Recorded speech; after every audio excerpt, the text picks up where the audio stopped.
मुंबई की भीड़-भाड़ वाली गलियों में, जहां मोल-भाव की आवाजें, हॉर्न की आवाजें और सपनों की फुसफुसाहट एक अजीब सी आवाज में मिल जाती है, वहां एक छोटी लेकिन बहुत ही इंटरेस्टिंग बात होती है।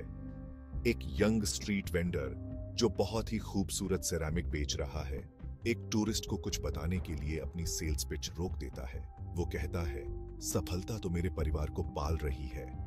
उसके चेहरे पर एक प्यारी सी स्माइल आ जाती है, लेकिन उपलब्धि वो ये है कि मेरा आर्ट दुनिया के दूसरे कोने में किसी के घर को सजा रहा है। ये छोटी सी बात हमें सक्सेस और अचीवमेंट के बीच के फर्क को समझाती है। ये दोनों शब्द अक्सर एक जैसे लगते हैं, लेकिन इनका मतलब और असर बहुत अलग होता है। सफलता और उपलब्धि को समझना। सफलता और उपलब्धि के बीच का फर्क शायद आपको लिंग्विस्ट्स और फिलोसोफर्स के लिए एक टॉपिक लगे, लेकिन ये उन सभी लोगों के लिए बहुत जरूरी है जो इंसान की ख्वाहिशों को पूरी तरह से समझना चाहते हैं। सफलता, जो संस्कृत शब्द है, अक्सर सक्सेस के मतलब से जुड़ा होता है, जैसे जिंदगी जीने के लिए जरूरी चीजें, स्टेबिलिटी और लाइफ की बेसिक जरूरतों को पूरा करना। दूसरी तरफ उपलब्धि उन अचीवमेंट्स की बात करती है जो बेसिक जरूरतों से ऊपर होती है, जैसे कुछ एक्स्ट्रॉर्डिनरी करना, कुछ बड़ा हासिल करना या पहचान बनाना। अगर हम इस बात को और गहराई से समझें तो एंजेला डकवर्थ की ग्रिट की थ्योरी इस डिस्कशन में बहुत काम आती है। डकवर्थ ग्रिट को लॉन्ग टर्म और मीनिंगफुल गोल्स के लिए पैशन और परसिवियरेंस के रूप में डिफाइन करती है।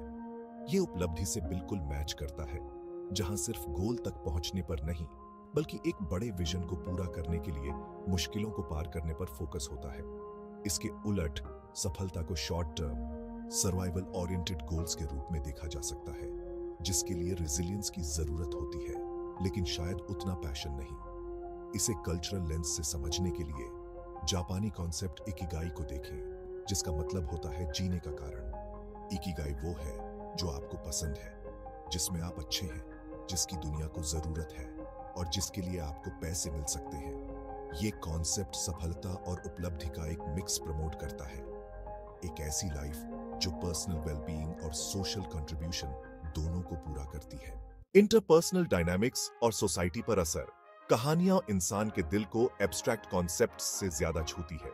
उदाहरण के लिए मलाला यूसुफजई की जर्नी को देखें, जो पाकिस्तान की एक यंग वुमन है जिन्होंने एक पर्सनल ट्रेजेडी को एजुकेशन और वुमन राइट्स के बारे में एक ग्लोबल डायलॉग में बदल दिया।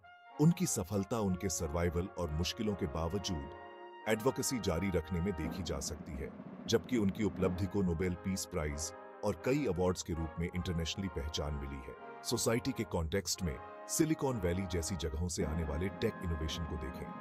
यहाँ एक यूनिक कल्चर डिसरप्शन और इनोवेशन के जरिए उपलब्धि को बढ़ावा देता है।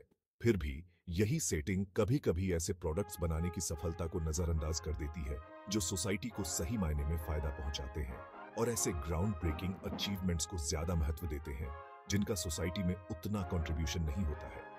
पर्सनल डिजायर्स और सोसाइटी की एक्सपेक्टेशंस के बीच एक ब्रिज बनाने के लिए सोसाइटी को न सिर्फ अचीवमेंट की सेंसेशनल स्टोरीज को, बल्कि सक्सेस की शांत लेकिन उतनी ही इंपॉर्टेंट स्टोरीज को भी वैल्यू देना चाहिए। स्कैंडिनेवियन कंट्रीज, जो अक्सर ग्लोबल हैप्पीनेस इंडेक्स में हाई रैंक पर होते हैं, इसमें बहुत अच्छे हैं। वे ऐसे सोशल सिस्टम बनाते हैं जहां सक्सेस, सफलता, पब्लिक सर्विसेज और एक स्ट्रांग वेलफेयर सिस्टम के जरिए मिलती है। साथ ही रोबस्ट एजुकेशनल सिस्टम और इनोवेशन के लिए सपोर्ट के जरिए पर्सनल अचीवमेंट्स उपलब्धि को भी बढ़ावा देते हैं। इस डिस्कशन को खत्म करते हुए, सफलता और उपलब्धि के बीच का फर्क हमें सक्सेस और अचीवमेंट को बेहतर तरीके से समझने में मदद करता है। ये कॉन्सेप्ट्स हमारी लाइफ को कैसे इन्फ्लुएंस करते हैं, इस पर दोबारा सोचकर हम इस बात पर और गहराई से विचार कर सकते हैं कि हम अपने गोल्स को कैसे डिफाइन करते हैं और उन्हें कैसे अचीव करते हैं। इसका सॉल्यूशन सिर्फ अचीव करने या सक्सेसफुल होने में नहीं, बल्कि कल्चरल और इंडिविजुअल फ्रेमवर्क्स के हिसाब से दोनों को बैलेंस करने में हो सकता है।